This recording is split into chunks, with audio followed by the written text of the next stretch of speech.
Let me share with you something that I see in the youth group, but I also see in the church at large, individual congregations. Because we have dumbed down the gospel, because we're not preaching the true gospel, and we are using carnal means to attract people. If you use carnal means to attract men, you're going to attract carnal men. And you're going to have to keep using greater carnal means to keep them in the church. So what has happened is this.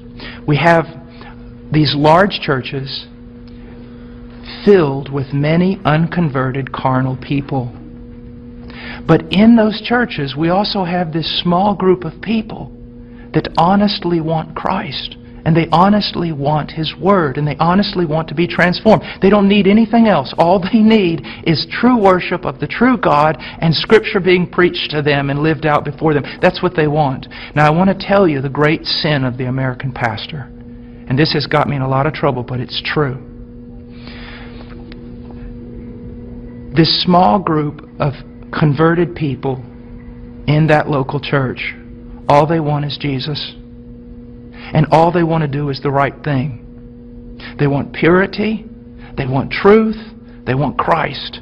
But the pastor, in order to keep this larger group of unconverted people, he caters to them. So while he is feeding these carnal men and women with carnal things, he is letting the sheep of God starve to death, and he is going to stand before God one day in judgment. Listen, brother, if my wife was going grocery shopping, and when she was going out to her car, some men assailed her, attacked her brutally, and you walked by, and you did not want to get involved because you didn't want to cause trouble, you didn't want to put yourself in harm's way, you just wanted everything to go smooth. After all that was done, I would look for those men to deal with them. But I want you to know this, I'd look for you too.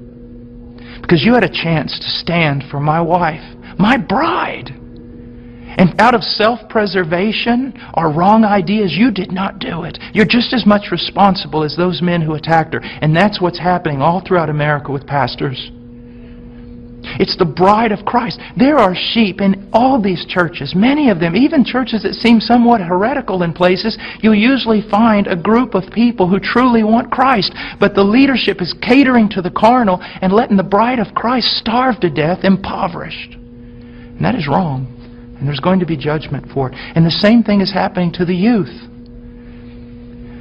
I know young people that say, you know, Brother Paul, I listen to you all the time. And I said, well, what about your church? He goes, well, they don't preach this.